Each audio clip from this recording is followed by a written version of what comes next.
Alrighty, welcome back to Hub. Very welcome back. Continue down here.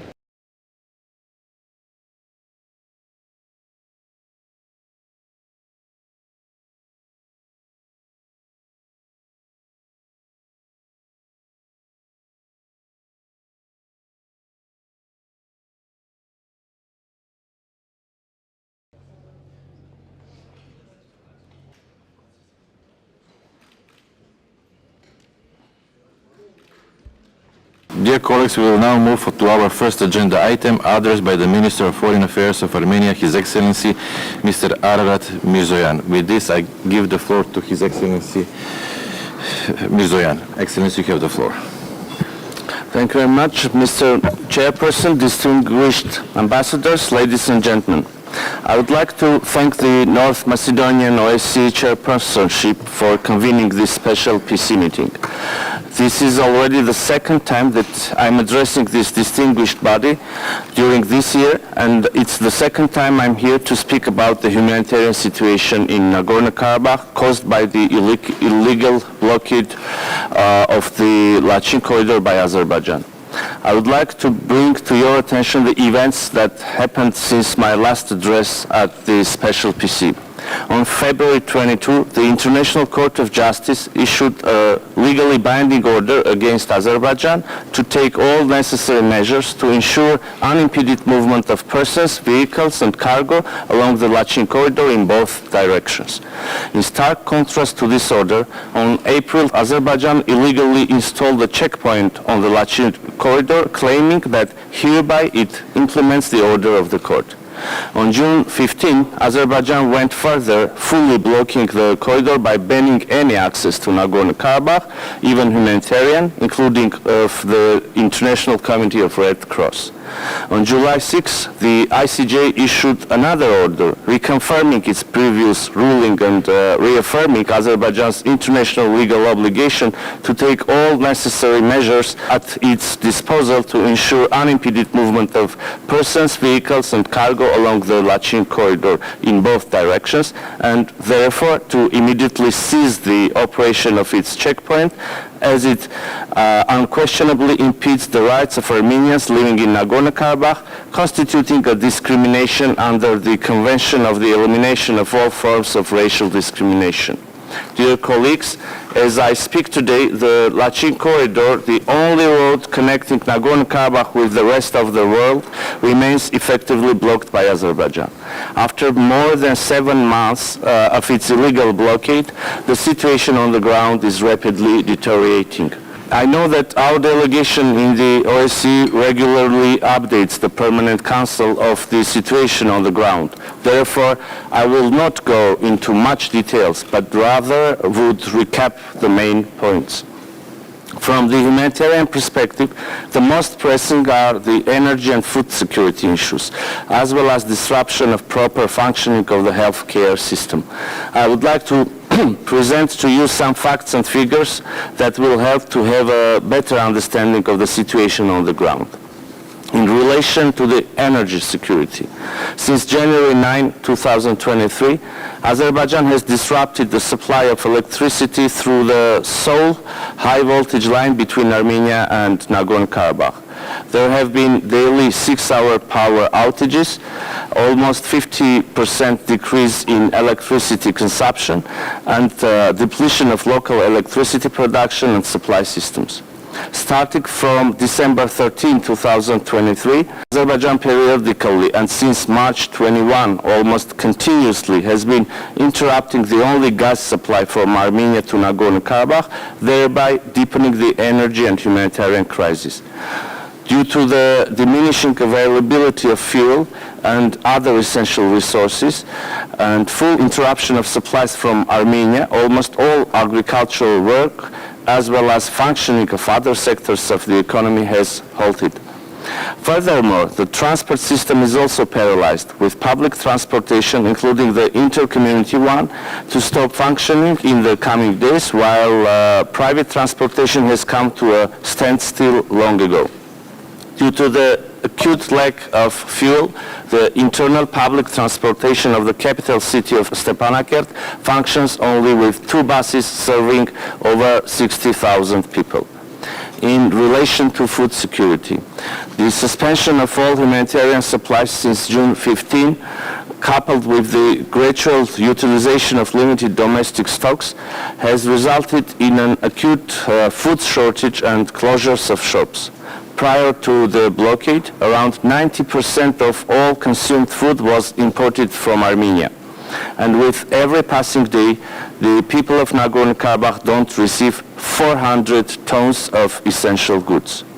Furthermore, by using force and the threat of force, Azerbaijan continues to obstruct agricultural activities on approximately 10,000 hectares of land adjacent to the contact line, which constitutes a significant portion of the total cultivated land. As a result, today the people of Nagorno-Karabakh are on the verge of hunger and starvation. The illegal blockade resulted in violation of other fundamental rights of the people of Nagorno-Karabakh, including the right to health care, as due to the lack of fuel, the work of the healthcare system is also affected, being often unable to organize even emergency transportation of patients to local hospitals. Daily power outages and fuel shortages have severely impacted the operation of medical equipment, leading to the decrease in the volume and quality of healthcare services.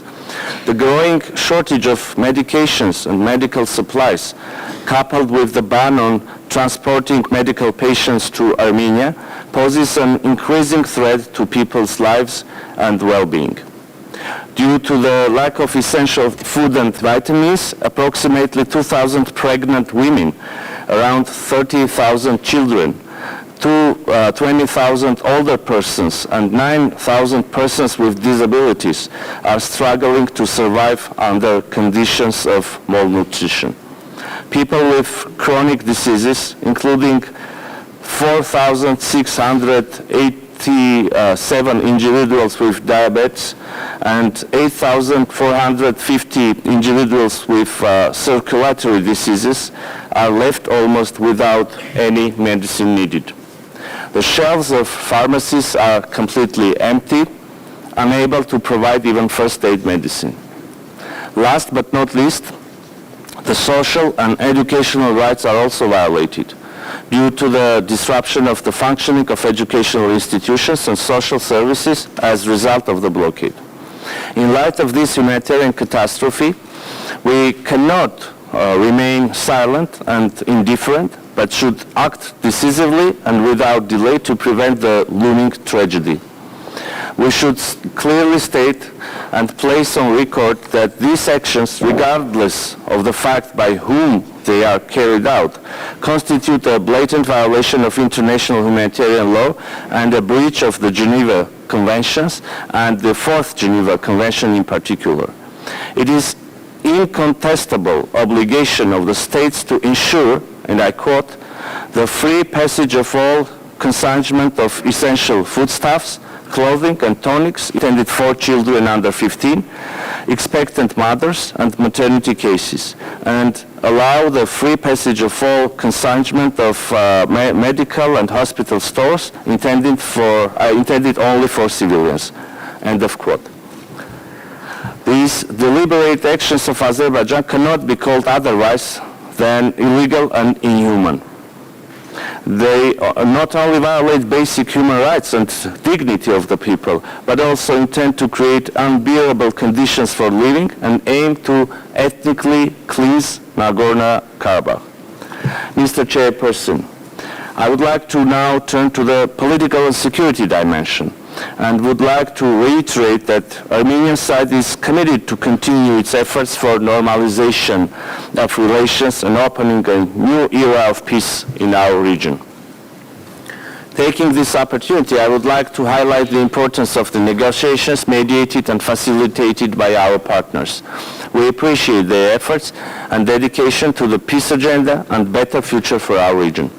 We are convinced that durable peace in the region is possible, and it's possible if the sides show utmost willingness to address the root causes of the conflict. In this regard, the issue of rights and security of the Armenian population of Nagorno-Karabakh is a key.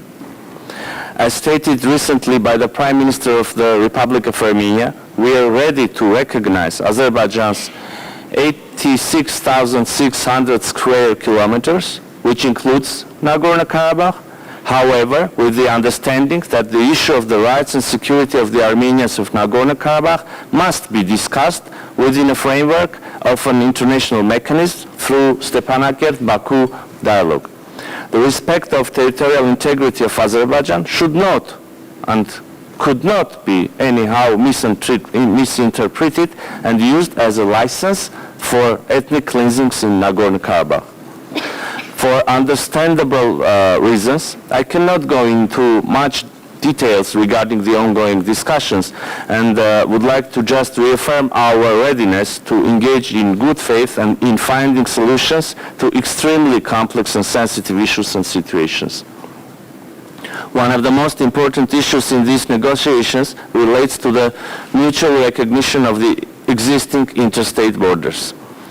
According to the Almaty Declaration of 1991, the administrative borders of the former Soviet republics of Armenia and Azerbaijan were recognized as interstate borders.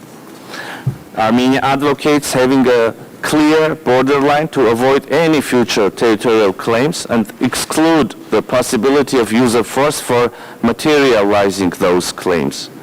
And in order to avoid any further ambiguity, we propose to recognize as the basis for the delimitation of the state border the most recent existing maps. To our deep regret, it seems that leaving much ambiguity in this regard is exactly what Azerbaijani leadership wants and has in mind and strives for. Furthermore, establishment of peace and security also requires implementation of certain confidence-building measures. With this in mind, we have proposed to create a demilitarized zone on the borderline between Armenia and Azerbaijan. Our suggestion is to relocate the forces to the borderline defined in the 1975 USSR General Staff maps and start discussions on modalities of the mentioned demilitarized zone or distancing of forces. Unfortunately, the Azerbaijani side is still hesitant to engage in these discussions, and the proposal of the Armenian side on mechanisms which was provided to Azerbaijan in written form more than a year ago has not been even considered. Another issue of the negotiations agenda is related to unblocking of regional transport and economic links. Being a landlocked country and having closed borders with 2 out of 4 of our neighbors, Armenia is very much interested in pursuing this agenda with the clear understanding that all communication links shall operate based on the sovereignty and national jurisdiction of the countries and according to the principles of equality and reciprocity. The progress achieved in the last 3 years on this issue gives us some optimism to pursue our vision on the Armenian, as we call it, Armenian crossroad. At the same time, we see that in parallel with conducting negotiations on normalization of relations with Armenia, Azerbaijan consistently engages in actions on the ground that lead to worsening of the situation in and around Nagorno-Karabakh. In his speech of May 28, President of Azerbaijan Ilham Aliyev himself publicly confessed his real intentions and reluctance to properly address the issue of guarantees of rights and security of the people of Nagorno-Karabakh. I would just refer to some messages from his speech, and I quote, "The border checkpoint established on the border on April 23 should be a lesson for Armenians living in the Karabakh region today. We are about to take the last step in our plans, and that step will be taken. I have no doubt about that. I'm telling them again from here, from the land of Lachin, which they had been exploiting for many years and were engaged in illegal settlement, that their book is closed. My representative went and held the first meeting with them. And then we invited them to Baku to talk. They refused to do that. After that, we invited them to Baku for the second time, representatives of the Armenian minority living in Karabakh. They refused that too. There will be no third invitation. Either they will bend their necks and count themselves, or things will develop differently now. End of quote.